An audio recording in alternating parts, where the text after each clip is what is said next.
My guest is a renowned transformation strategist and a leadership expert.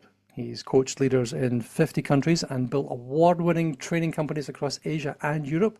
He's formerly a senior leader at PepsiCo and P&G, and he now spends his time helping executives thrive in the digital age. He's also found time to become a 4-time best-selling author, don't you know, and won Leadership Book of the Year. But still, he finds time to mentor youth and launch social ventures. What a lovely thing. Welcome to Leadership That Sells. This is the podcast that helps you to lead first and sell more. And that's because most sales teams today aren't actually teams. They're what we like to call teams in parallel. And most managers are still leading like it's 1999 or like they're a football team, when in reality what they've got is like a team of Olympic sprinters. And that mismatch between what the team is and how you're managing them is probably the root of most of your big problems. You're trying to coach and it doesn't land. Your pipeline reviews are like interrogations, and the A players you've got, they're all lone wolves. So I built a leadership power up for your managers, not another heavy training manual, but it's a light, fast reset that's going to give your folk a simple model to lead the team they've actually got. We'll teach them to set the target with absolute clarity, build the flag with shared identity, and then hand over the map when you're ready to coach for real autonomy. If you're ready to fix the model, not the people, grab our free Parallel Team Playbook. It's short, sharp, and it's built for senior leaders just like you. And you can find it at the Practical Leadership Academy. Jeremy Blain, thank you very much indeed for joining me from Bangkok this morning. That's right. Yeah, I've been here for 2 weeks and looking forward to getting home, let me tell you. There we are. So a Ryanair flight all the way from Bangkok back to Stansted, right? Standing at the back, holding on to the thing, you know. That's right. I've got lots of 50p's for the toilet. It's 50p. Well, it's better 50p for the toilet than 50p for the meter. You better put another pound in the slot, keep the wings flapping, you know. That's not fair. I actually quite like Ryanair. You know, you get exactly what you pay for, which is there. You get there, and you typically get there on time. Bless their cotton socks. Jeremy, you said in some of the work you've done that we need to upgrade the operating systems of our leaders, upgrade leaders' operating systems. What does that actually look like in practice?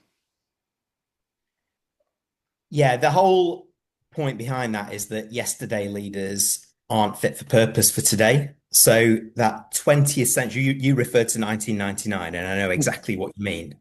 That the manual of last century for leaders needs an upgrade. Yeah. It needs to be digitalized. It needs to be brought up with the modern, fast-paced world. So that's what I mean by that change in operating system and the fast need to do so. The problem is that many leaders are at different speeds in that journey, and that's where the problem or the opportunity arises. There's still, I think, though, there's an argument that says humans don't really change that much. The world that we work in changes, but the way that people respond to stimulus and to friction that you create or incentives that you create has been universal forever. Okay, how does that play in your idea of rethinking leadership? For me, you bring the greatest hits of leadership forward with you, but you have to be prepared to go on a steep learning journey as a leader at the moment. If you think about the digital world, leaders are potentially on the same journey as their people, which is narrowing the hierarchies in our organizations and flattening the structure, learning at the same rate if the leaders are willing to go on that journey. So from that perspective, it's challenging leaders in ways that perhaps they haven't been challenged in a couple of generations, really, because there's lots of new things that need to be learned. While those greatest hits that come with you recognize that a human is still at the heart of it for now. Yeah. So it's the relationship, it's the communication, it's the contact with the other that I think is still, that's the valid thing that will be eternally valid, in my opinion. I mean, people talk about the whole world of AI and all that jazz, and what's the change is going to be, and I'll ask you this as well, but you know, what's the change is going to make to the world of anything? Well, it's going to amplify everything. It's like getting drunk. If you're a grumpy person, you're going to be a big, drunk, grumpy person.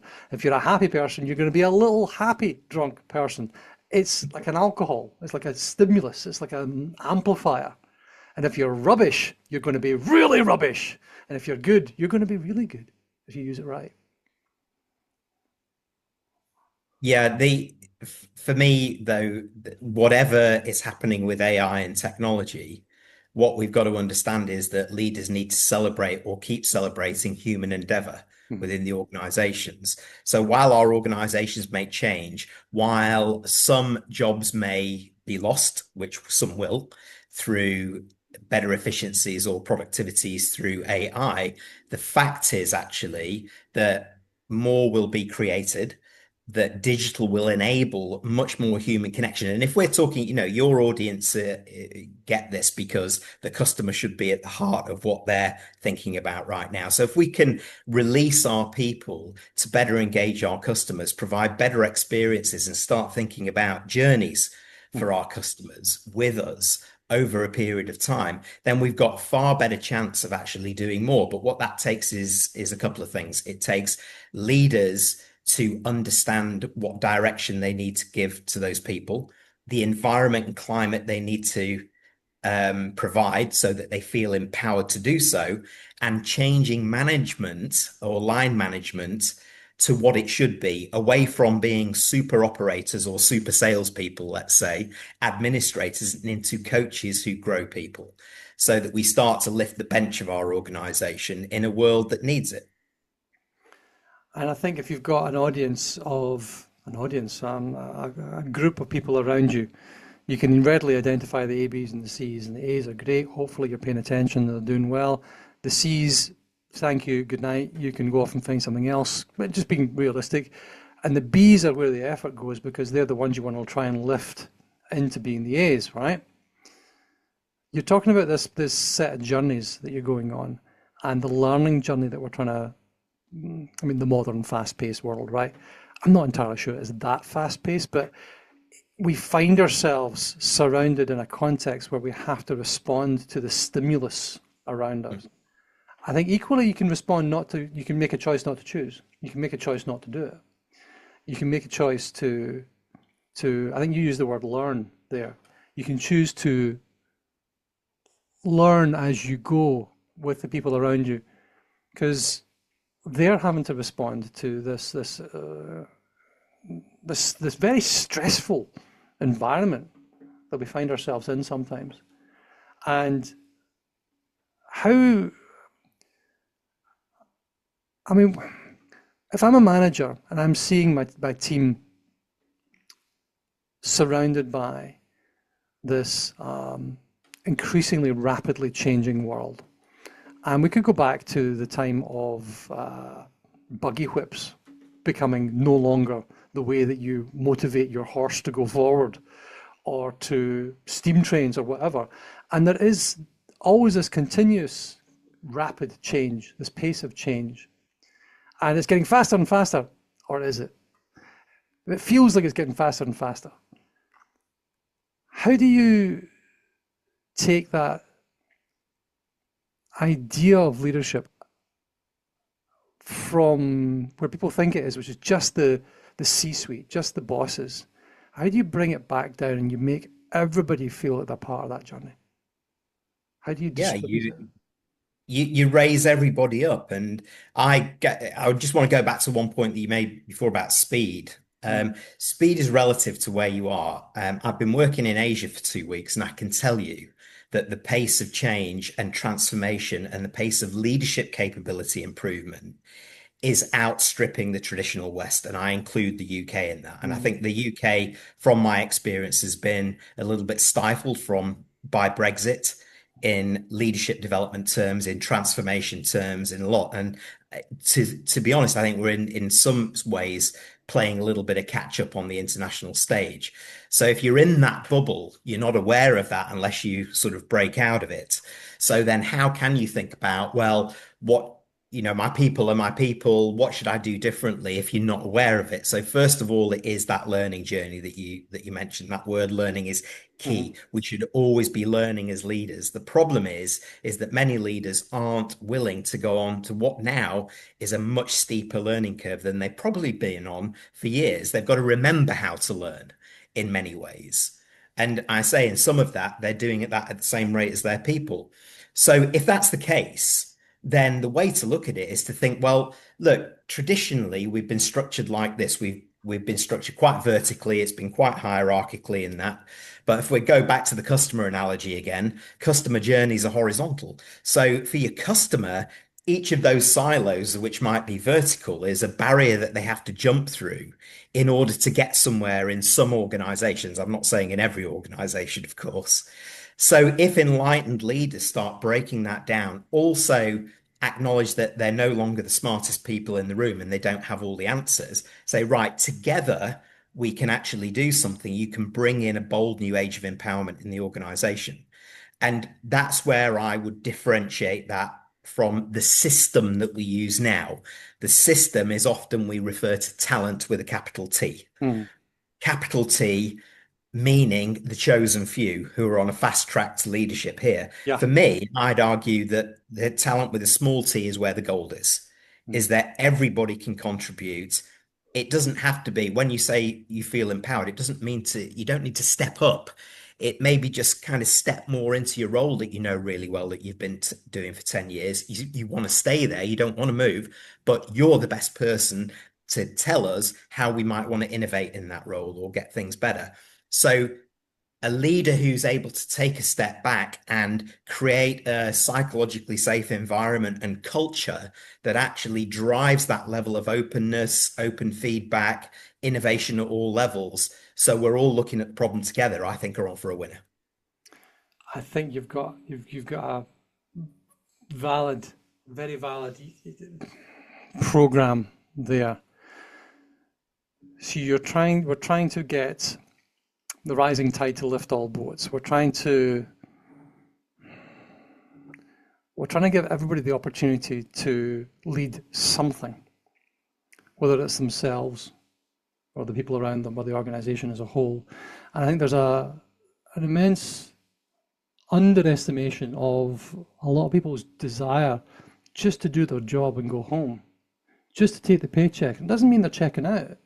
If anything, they're checking in. They're choosing that this is a job. Okay, this is not a way of life. This is a job. I'm going to get paid, and I'm quite happy doing that. But see, at 5 o'clock or 4 minutes past five, I'm going to go home, and that's where my actual life is. So you're not having a work-life balance. I have life, and life includes work, but it's not everything to everyone. I just hired someone, and always a fun thing to do. You know, the best bit, you call them up and say, by the way, would you like a job? And you get the big smile on the end of the phone.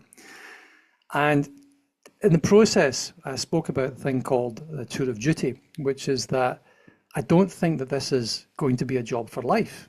And I used to get in terrible trouble when I was in a corporate from the HR people saying, you can't say that. You can't say that they're going to leave soon. Well, they are going to leave soon. They're going to leave in like 4 years, or they're going to finish this tour of duty in a few years' time. And the reality, I think, is to acknowledge that we're not here in jobs for life anymore. We might be lovely if we can recreate companies where that is a thing, but it's to understand that there's a lot of people who are just doing it for the money, doing it for the check, doing it for the challenge, doing it for the purpose, doing it to exercise their talent. And you made a point there about the leadership in the UK in particular being stifled by Brexit. I think it's a very valid one because you've got so many, for so many years, I think both politics, both organizations were basically lying back and letting other people do all the work. And then all of a sudden we Brexited, and all of a sudden it was like, what do you mean? I have to actually be responsible for my own actions now? He says, yes, you're an adult. You know, you can't blame some regulation in Europe. You can't blame the commission. You can't lie back.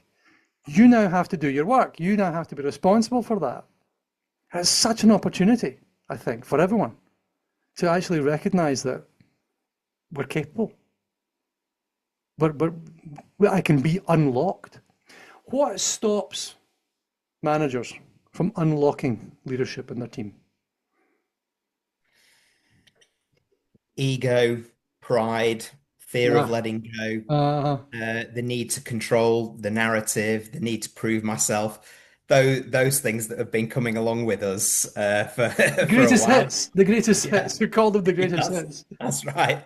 The greatest hits of non-leadership and management, as well as the greatest hits of management and leadership sort of coming forward. That's the B side, right? The B That's side. it. Okay, let's Great. flip that That's over. brilliant, Paul. Fantastic. I've now expanded that analogy to a B side. Fantastic. Yeah, I think it's those things, and we're in a different world now, and our people, particularly young generations coming in, want to add value and they want to be valued in a way that So, me as a Generation Xer was coming into a much more traditional environment where you had to prove yourself. It was about promotion, it was about doing the right things, it was about, and quite formalized. mm, But within, let's say, there's a couple of things happening out there. First of all, the new generation are looking for something slightly different. But the bigger trend that's happening, which many leaders I talk to are completely missing, is the open talent era. And the fact that in 2 years, most large organizations' workforces will be made up of 50% permanent workers and 50% valued independent workers on either long-term contracts or what have you. That changes the game mhm. because you're then starting to challenge managers, but also HR to say, actually, we don't want necessarily role-based filling. You do in some industries, obviously, but if we hire for skill and the skill need, the innovation need, the growth need that we need, we're in far better shape. It's much more variable. We play to what you just said, Paul, there about actually, many of the individuals coming into the work these days say, I don't want a career for life. Thank you very much. I'll take 2 years Yeah. and we'll do that. It's not fit for purpose.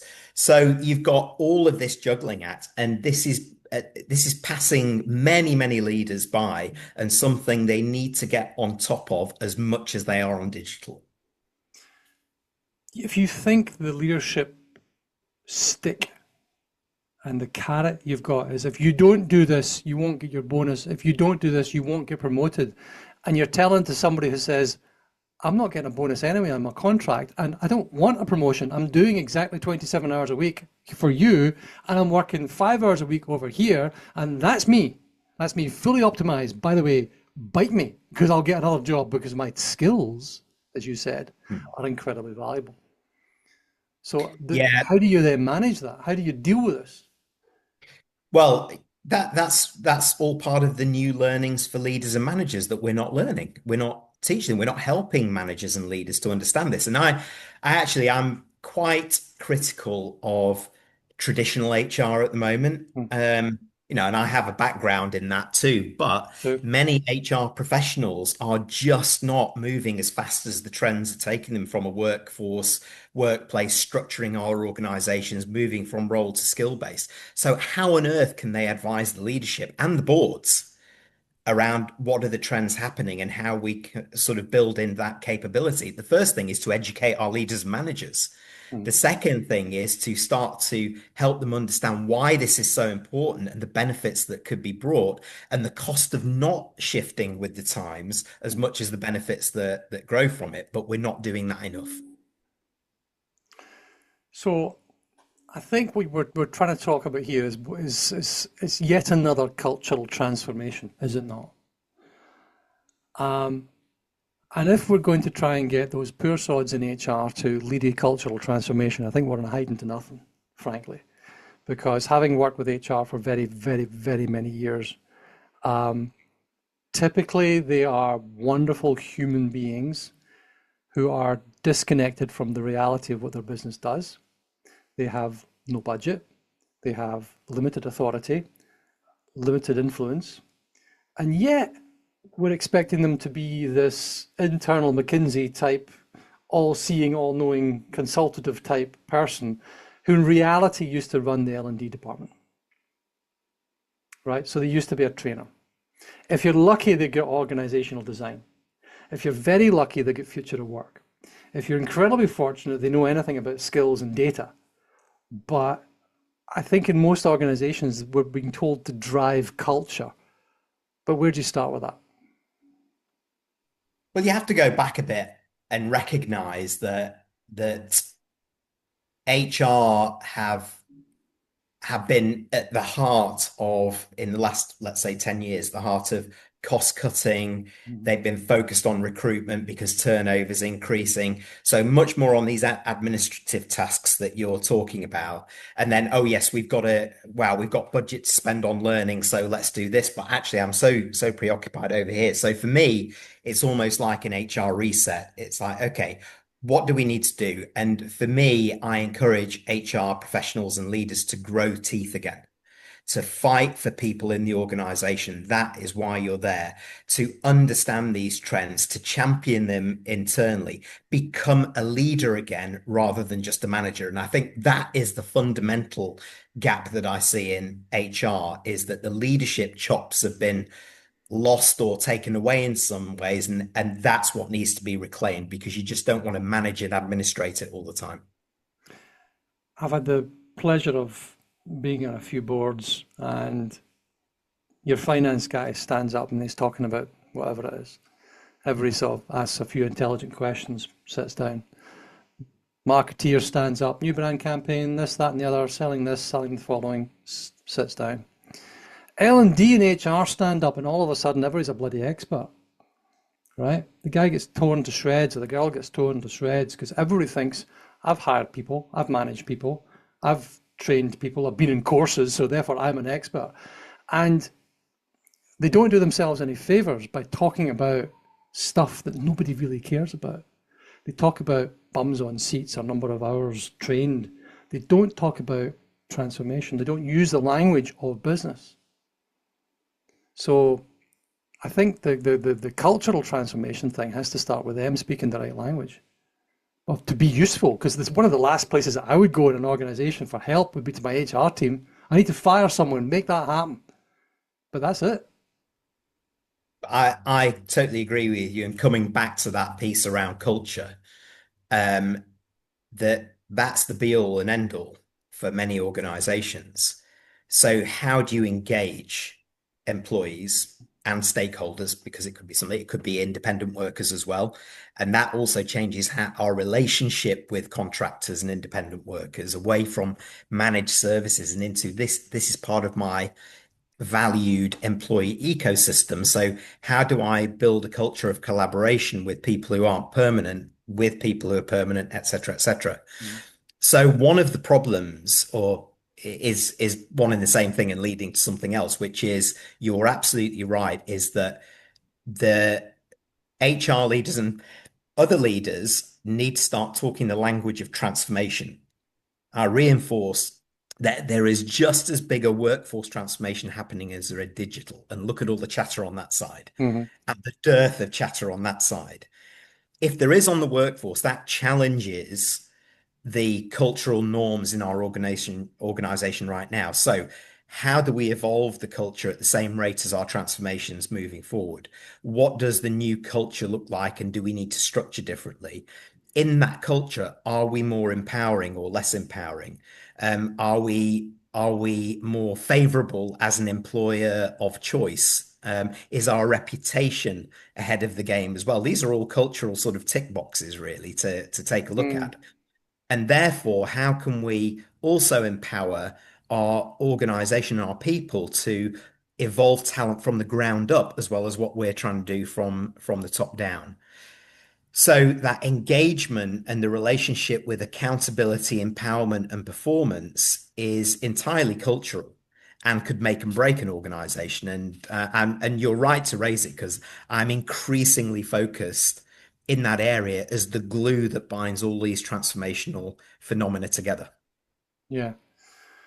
So the strands, we've got the two big ones, I think. It's the digital transformation with the new technologies, and it's the human transformation with new ways of working, new ways of people wanting to work, and organize their working lives and their working careers. And the confluence of them both, I think, how we respond to that is one, but how you actually then position yourself to try and use the change to your advantage is another big one. Do you see something in particular that would be, if let's say I'm in an organization listening to this today, and I'm thinking, see that Jeremy bloke, he's got some clever ideas. I wonder what the first thing is I should do. The first thing you should do is slow down because Mm. that's how you'll ultimately speed up. Slow down to understand the organization now and where you need to be. So, what's the data that you're using right now to make decisions behind? So, everything that we're talking about here, Paul, is about a decision around culture, around how we evolve the organization, about structure around this.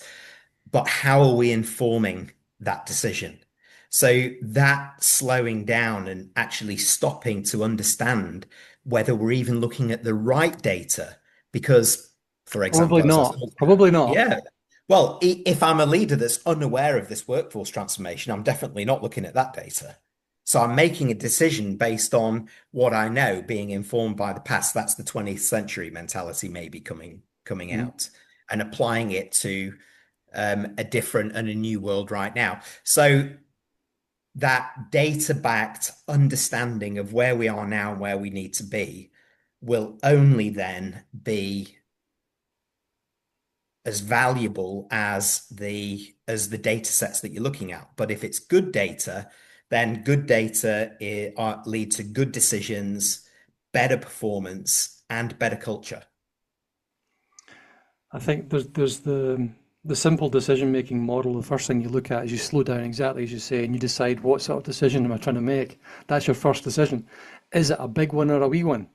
Is it something that I can make and undo, or is it something that I can make and not undo easily? You know, it's an acquisition of a business. You can't undo that easily, you know. And I think people underestimate cultural transformation when you try. It's like a rebrand. Something as simple as, oh, we're going to rebrand, and you look at some of the disasters that are out there. Cracker Barrel in the U.S., for example. You know, they threw away a 100-year-old brand because some new brand director came on and said, oh, it's old. Oh, okay. Oops. The president of the United States get involved and said, don't you change my favorite restaurant's brand. What? Don't change the don't try and transform your organization's culture unless you know what you're doing, unless you're confident that this is the right thing to be doing. So base it on good data, good information. I think is a really good starting point. Jeremy, as we wrap this up, is there one message that you would like to share? If I gave you 1,000 billboards all around the world, Bangkok Airport, Heathrow Airport, everywhere in the world, great big marker pen, what would you write on that for the world to take away? Well, by the world, I would be focused on leaders and managers, Yeah. and I would say get comfortable in knowing what to do when you don't know what to do. That's excellent advice. You It, know what I'm saying, right? that's exactly that. Get comfortable in knowing what to do when you don't know what to do. It's working with limited information. It's making the right decisions in a volatile, uncertain, chaotic, and ambiguous environment. It's all that sort of stuff. Be comfortable in knowing what to do when you don't know what to do. Outstanding. Is there something you're working on? Where can we find you just now when we need you, Jeremy? Uh, um, well, I have because I have a portfolio career. I'm in. Hmm. You're everywhere. Yeah. But I'm based in the UK. One of my businesses is based in Singapore, which is why I do quite a lot of work here over in Asia. But I can be found in the States as well. From that consulting and facilitation and workshopping perspective, that's the digital workforce and leadership transformation. But really, the best place to find me is LinkedIn. That will keep you up to date. Follow me. That will keep you up to date with what I'm doing, the latest research that I publish there as well. I do a lot on LinkedIn. And if you're interested in some of the themes that we've talked about today, of course, you've referred to some of the research, the books that I have as well, and my podcast too, which you mentioned earlier. Um, because as a leader, I said it before, I'm an avid learner and I really understand how tough it is for leaders out there at the moment. And I'm sure you do as well, Paul. So for me, the duty of care for me is to make sure that I'm on top of my game as a leader So, because, with some of the clients I work with, often I'm learning just ahead of them. But for my own businesses, I really need to be informed of what's going on. So well, here's to staying one page ahead in the book. You can find links to the Rethink Leadership podcast hosted by Jeremy, and as well as his latest book, The Inner CEO in Action, in the description of this episode. All that remains for me to then say is, Jeremy Blain, thank you very much indeed for joining me. Thanks for having me, Paul.